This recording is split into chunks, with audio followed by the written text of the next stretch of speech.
The first thing to say is that, as I said before, this isn't a film. You have to understand it as an industrial moment. 3D's going down the toilet. This is the sort of the death throw. You know, as Rome was about to collapse, the Colosseum games got more and more absurd and big. They started filling the Colosseum with water and getting ships in and tying people to masts, and because basically this is what happens when civilizations are about to collapse. In the case of Transformers 3, we all know that 3D is going down the pan. So this is the well, we last... don't, but you keep telling us. Fine, okay. We'll have this conversation in a year's time, but this is the raving death throw. As far as Transformers 2 is concerned, what happened was, I said it's horrible, overlong, stupid, vulgar, crass, misogynistic and all that stuff. And everyone went, oh, you're just being a critic. Oh, you're just being a critic. Stop complaining about it. A couple of years later, everyone accepts that was right, including the people that made the film. Shia LaBeouf said, yeah, we let people down. We're not very proud of it. Michael Bay himself used the word crap in relation to it. So I'm sorry. I'd like a written apology right now for the fact that I was right back then 2 years ago. And when all the whinging happens now, people go, oh, critics complaining about Transformers 3, critics complaining about Transformers... In 2 years' time, can I have the same written apology when you've all accepted that what this is... The people who disagree with you all talk like that? They all talk like that. That's how it works. After the horror of the second one... I only saw the first half of that. Yeah, you did. I was interviewing John Turturro. You didn't even get as far as John Turturro getting in, walking around in his pants. I mean, you got off lightly. They said, look, we've learnt the lessons of them. Lessons of the first one, no discernible plot or script, terrible acting, crass sexualisation of a child's toy, terrible and borderline racist comic interludes, and way too long. So, have they addressed those problems? Well, firstly, the plot. I mean, one of the things that people who like this film said in its favour is it actually has a story. Story is, Apollo missions went to the moon in order to get back a bit of an Autobot Decepticon, and the whole thing was a put-up job. So, okay, you go, fine. So that's The Sentinel. That's the Arthur C. Clarke short story on which 2001 was based. This, incidentally, is 15 minutes longer than 2001, a film which went from the beginning of civilization to the birth of a new species. This takes 15 minutes longer. It's also a little bit Capricorn 1, and it does enable them to take the story to places like Chernobyl and say, oh, well, that wasn't, the horror that actually was. Actually, that was a Transformers-related interlude. And as somebody who's been to the Ukraine, I wonder how that joke is going to play. But there is nominally a plot. At least there is a plot for the first 20 minutes, and then they forget about the plot and they get down to the rest of the stuff. Terrible acting. Well, it's the way that Michael Bay deals with terrible acting is this. It's not, okay, let's have better acting. It's, let's get some people in to do the acting so that we can get on with the rest of the movie. So you have the cameos with John Turturro and Frances McDormand and John Malkovich, and they come on to do some acting. And it's like a special effect. It's like, well, in this bit we need to have some exploding helicopters. In this bit we need to have. In this bit we need to have some acting. Can we get some actors to do some acting? Have we got those actors over there? And I just sincerely hope that those three take the money that they're going to make from Transformers and go off and make the best art house independent movie of all time to purge their souls of having been involved in Transformers. It's like, I remember interviewing Tim Robbins, who was in Top Gun, and people forget about that, and talking about how you reconcile those things, and him saying, well, it's interesting how they... No, there's a deal, okay? If you're going to take the money for Transformers, then go and do something, because it is a militaristic, great big nasty piece of work that is also an industrial point, so you have to live with the fact that's what it is. As far as the rest of the acting is concerned, there basically isn't any. Shia LaBeouf, the charisma vacuum, doesn't act, but he has a problem, which is that in the scenes in which he's interacting with CGI robots from another planet that doesn't exist who aren't there, gets away with it.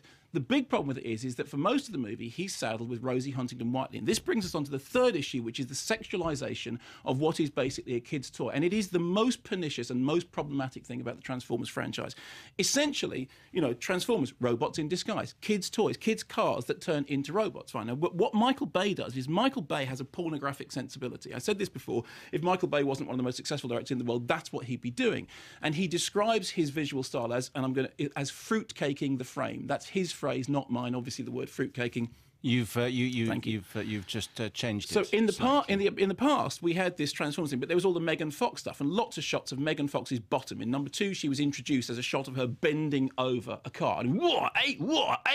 Now, Megan Fox is out of the picture because Megan Fox apparently likened Michael Bay to Hitler. And apparently this caused them to say, you know what, let's not work with her anymore. We now have Rosie Huntington-Whiteley, who is whereas Megan Fox was a pants actress, she's a pants model who we met doing a Victoria's Secret commercial, and who is literally introduced by a shot looking upstairs, which she's walking up, of her bottom. And it's like the camera actually goes, you remember the bottom we had in the first 2 movies? Unfortunately, that bottom called the director Hitler. But here's another one. It's exactly the same, but it probably won't make the same slur about the director. So we're literally introduced, character shot, and it's always very important the way people are introduced. We are introduced with a shot of her bottom. And that tells you what you need to know. But that's how she's been cast, because her role in the movie is to be the walking bottom that Shia LaBeouf has meant to have a relationship with. There's also a line, what happened to the old girlfriend? Oh, she left. But this one, she's the one. Okay, because her bottom's exactly the same. That's fine. So that's how we understand her role. She's the walking bottom, that's the... There is a scene in the film in which Rosie Huntington-Whiteley stands next to a car, and a character played by Patrick Dempsey goes, look at the curves on that, eh? Whoa, look at the curves on that. Whoa, look at the body on that curves. Whoa. And so Michael Bay is going, look, hey, whoa, hey, cars, whoa, Rosie Huntington, whoa. There are shots of her getting out of cars, which have that paparazzi upskirt angle, as I believe it's referred to in the popular tabloid press. So what you have is Bay essentially going, we're taking this franchise, we are pushing the bounds as far as we can in terms of the sort of, the leery pornographic sense, because basically what you all know is women are cars and toy, they're all the same thing, right? They're all just things to be leered at and played with and whoa, hey, what? Now, there is a moment in the film in which one of the characters I do hope we're going to hear a clip. In which, well, no, let's not. There is a moment in the film in which one of the characters, one of the little Autobot thingies, says, this is a total cluster. And then it cuts, right? Fruitcake. This is a cluster fruitcake. Yep. He doesn't say the word fruitcake. This is a 12-rated film in which they use they invoke the word cluster. And in fact, funnily enough, it's one of those moments that defines the film. Cluster fruitcake is a term that has two meanings. One of them is to do with the pornographic film industry, which works on the basis of if 2 people getting along famously is sexy, 20 people getting along famously is more sexy. It's also a term that's used for military debacles. I think was coined, I looked this up in the OED and it turns up in 1969 in reference to Vietnam, okay? And it actually uses this word in a kid's film. In a kid's film, it actually invokes this word. The last 60 minutes of Transformers is a cluster fruitcake. It is, the final battle goes on for 60 minutes. Now, you now have to start understanding that this is what I'm talking about, endpoints. No editor in their right mind would say that a battle sequence should go on for 60 minutes. It's just because you can't tell who's doing what to who, why, where, what. You literally just sit there, and it is, like the word that it has invoked it is essentially a lot of bits and parts and thrusting and banging and smashing, and you don't know who that belongs to or what that belongs to. And every now and then there are great explosions of completely inexplicable fluids and noises of people groaning and grasping, and you're going, I'm sorry, you don't have to be really, really sort of looking for a subtext to see where this is all coming from. Now, worse than that, worse than the sort of the pornographization of all this stuff. Michael Bay thinks he has a sense of humour. What's the essence of comedy?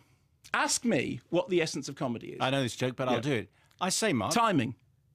Okay? Nobody who does a 60-minute battle sequence has a sense of timing, okay? Michael Bay may be a lot of things, but a comedian is not one of them, and yet somehow he does believe that he's funny. So, the characters, the funny characters, the parents making the jokes about self-abuse, they're back. The small little robots who in the last movie were accused of being borderline racist, they're back doing their, comic witty stuff. We've got, the Scots robot who seems to be constantly angry, the Irish robot who seems to be constantly drunk. We've got the character who's a bit European, so therefore he's a bit light on his feet, maybe. It's like, and these are Michael. So not only is Michael Bay doing essentially a softcore sex film, what he's doing is a softcore sex comedy. Interesting industrial point. The most successful 3D movie ever made in terms of money spent and money made back is from the late 1960s, early 1970s, called The Stewardesses. Tagline, these leggy lovelies leap off the screen and into your lap, okay? And it is a softcore sex comedy in 3D. Michael Bay isn't making Avatar,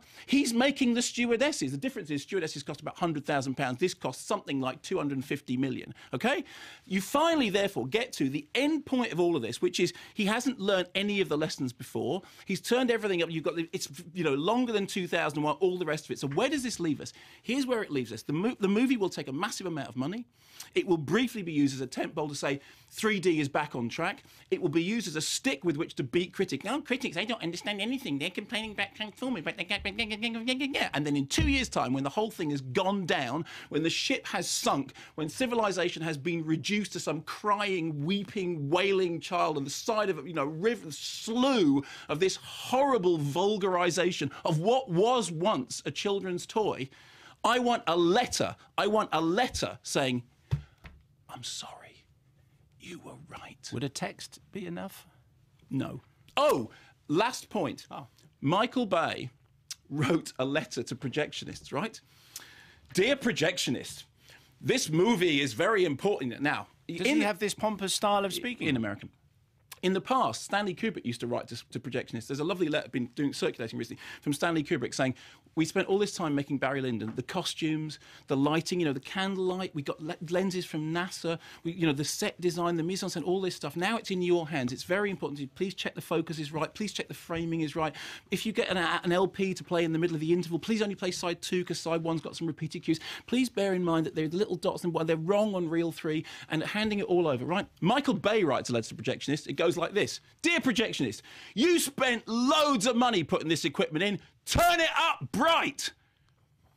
And you go, and with that, I give you my leave, because that is the end point. You start with Stanley Kubrick writing to Projectionists, asking them to be soft with the focus, and you end up with Michael Bay telling them to turn up to 11 because they spent so much money putting the stuff in. And you know what, Michael? When you get to the multiplexes, there ain't going to be any projectionists to read your letter because they've all lost their jobs due to the miracle of digital projection, which came about thanks to the miracle of 3D. Thank you.